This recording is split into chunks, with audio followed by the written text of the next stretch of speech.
Nothing to threaten me with. Nothing to do with all your strength. The Dark Knight interrogation scene. One of the best sequences from one of the best films of all time. But what if I told you I had an idea to make it a little bit better? Well, let's go through why this scene is just so good, and I'll suggest my small edit at the end. Before we get into it though, make sure you like this video and subscribe to the channel for more scene breakdowns like this. Harvey Dent never made it home. Of course not. What have you done with him? Immediately, this interrogation is different. As usual, the cops want information and the suspect in custody doesn't want to give it. But less often do we see an interrogation sequence like this where the suspect holds all the cards. What power do the cops have over the Joker? He's the only link they have to Dent's location. He doesn't have any known associates, a complete lone wolf, meaning there are no real possible pressure points. And let's remember where we are in this film. After the Joker has killed multiple people, including a judge and the police commissioner, he was finally apprehended after a long car chase that commences because Harvey Dent claims to be the Batman. The cops should have finally won. This is only one scene later. The Joker has been 10 steps ahead of GCPD from the start, and it's the Joker's worldview that really sets this scene apart from other interrogation scenes as time goes on. Me? I was right here. Who did you leave him with? Your people? Assuming, of course, that they are still your people, and not Maroney's. Does it depress you, Commissioner, to know just how alone you really are? The Joker makes it clear. Jim Gordon doesn't have half the control over this situation he thinks he has. And notice the lighting in the scene. Gordon with the ceiling light behind him obscuring half of his face in darkness. The fate that is about to befall Gotham's White Knight. And the Joker completely in the dark, yet we see his face in full detail thanks to his makeup. Gordon might be on the morally light side of this table, but only the Joker knows what's truly going on. Where is he? What's the time? What difference does that make? Well, depending on the time, he may be in one spot or several. And now we have the stakes of the interrogation set. Dent is somewhere only Joker knows where, and we've got a ticking clock before he's blown up. Those are the stakes for Jim Gordon, Batman, and the GCPD. But they're not the stakes for the Joker. If we're gonna play games, I'm gonna need a cup of coffee. The good cop, bad cop routine. Not exactly. And Batman is here. Capable of being both a scalpel and a hammer, he chooses to take the hammer approach with Joker. He doesn't know what will work, but he knows the stakes. He knows he only has so much time before Gotham's White Knight is taken away from her. You wanted me. Here I am. This is what the Joker wants more than anything. Like I said earlier, for the good guys, the stakes are that Harvey Dent's life is on a countdown clock. For the Joker, however, Dent is nothing but a pawn. A tool to get at what he really wants. The Batman. And that is why the Joker never loses the upper hand in this interrogation. He doesn't care about Dent, whether he lives or dies. He only really cares about Batman. I wanted to see what you'd do. And you didn't disappoint. You let 5 people die. Then you let Dent take your place. Even to a guy like me, that's cold. Throughout the scene, the Joker constantly taunts Batman. He's just trying to break him. And Batman knows that, so the threat on Harvey Dent's life is not going to be enough. But the scene is order versus chaos. Can the self-restrained, just Batman bring order to the Joker? Or can the unhinged Joker throw Batman into chaos? The Joker pretty clearly even articulates this relationship of theirs at the end of the film. This is what happens when an unstoppable force meets an immovable object. Those mob fools want you gone so they can get back to the way things were. There's no going back.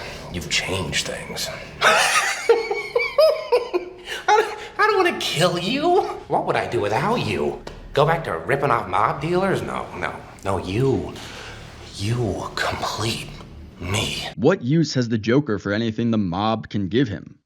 Like Alfred says, Some men aren't looking for anything logical, like money. Some men just want to watch the world burn. he's already proven they're no match for him. Batman is the perfect antithesis to himself. the yin to his yang. Without Batman, Joker truly has no mountain left to conquer. You're garbage who kills for money. Don't talk like one of them. You're not. Even if you'd like to be. To them, you're just a freak. Like me. This is the Joker's own, we're not so different, you and I, moment. Except because this is Christopher Nolan, it's written much more intelligently than that old cliche. Because the Joker is actually right. He says something later that resonates with Batman. Fundamentally, they both recognize the same basic truths about the world. They just responded to them in polar opposite ways. They need you right now. When they don't, they'll cast you out. Like a leper. Bruce Wayne actually recognizes that earlier in this movie. You know that day that you once told me about when Gotham would no longer need Batman? It's coming.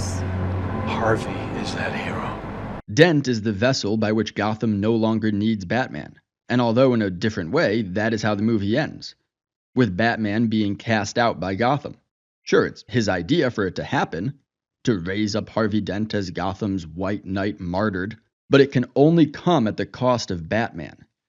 See, their morals, their code, dropped at the first sign of trouble. They're only as good as the world allows them to be. I'll show you. When the chips are down, these civilized people, they'll eat each other. See, Bruce Wayne knows this to be true. If not, then he would have joined the GCPD as an officer or focused on his philanthropy to better fund them. But he knows that the world, the institutions we've built, and the people that staff those institutions are corruptible. For him to be incorruptible, he needs to operate outside them as much as possible. See, I'm not a monster. I'm just ahead of the curve. And here, Batman really relaxes his restraint. Is he losing his cool? I'm not sure. Perhaps he knows he needs to speed this up with Dent's life hanging in the balance. Or perhaps he recognized the truth in this psychopath's monologue, and it actually got under his skin. Where's Dent? I have all these rules, and you think they'll save me? I have one rule. Oh, then that's the rule you'll have to break to know the truth. Which is? Notice, ever since Batman joined the interrogation, the Joker hasn't mentioned Harvey Dent once. And the truth he's referring to here is not the truth of Dent's location, but rather the truth he's about to deliver to Batman as he sees it. That Batman's view of the world is wrong. His own response to the brokenness of the world is the correct one. The only sensible way to live in this world is without rules. And tonight, you're gonna break your one rule. I know there's only minutes left, so you're gonna have to play my little game if you want to save one of them. And of course, this is the moment that Batman realizes he is truly not in control. Not only has the Joker held control of the situation throughout the interrogation, but it turns out Batman didn't fully understand the situation at all. Look at the body language from Batman. Notice how he leans away ever so slightly at the sound of the Joker saying, If you want to save one of them. Batman knows that he's the one Joker really wants. That's been made clear throughout this interrogation. This new wrinkle is going to target him, not necessarily the city. Batman may not know it's Rachel right away. It could be the Joker has figured out his connection to Alfred or Lucius Fox, but he knows it's someone. And a hint of fear comes over Batman that is about to turn to rage. You know, for a while there, I thought you really were, Dent. The way you threw yourself after. Look at you go! Even after being flipped onto a steel table, the Joker is still just egging him on. This is what he wants, for Batman to lose control, to break his one rule, to unleash chaos into the man that is the pinnacle of order. Does Harvey know about you and his little bully? Where are they? Killing is making a choice. Where are they? Choose between one life or the other. Joker's literally just spelling it out for Batman. He's going to make Batman choose between saving Rachel and saving Harvey, but he wants Batman to know that it is because of his decision that one of them will die. Now, there's a lot to unpack there, ethically speaking, more than I'll cover in just this video. Obviously, there is a big difference between Joker putting two people in warehouses filled with drums of gasoline and setting a timer, and Batman only getting one of them out, knowing that he truly only has time to save one. But Joker wants Batman to know that someone will die because of his actions. This is one of the simplest ethical dilemmas brought to life, the trolley problem. The Joker has manipulated Batman into a position where he has to save one innocent person, thereby condemning another innocent person to death. In Season 2 of the show Arrow, a flashback shows that Oliver Queen was presented with a similar choice, much more directly and in a scene not nearly as expertly written as this one. And then the consequences are explained to Oliver in a way I actually do like. Time to choose, Oliver, who lives and who dies.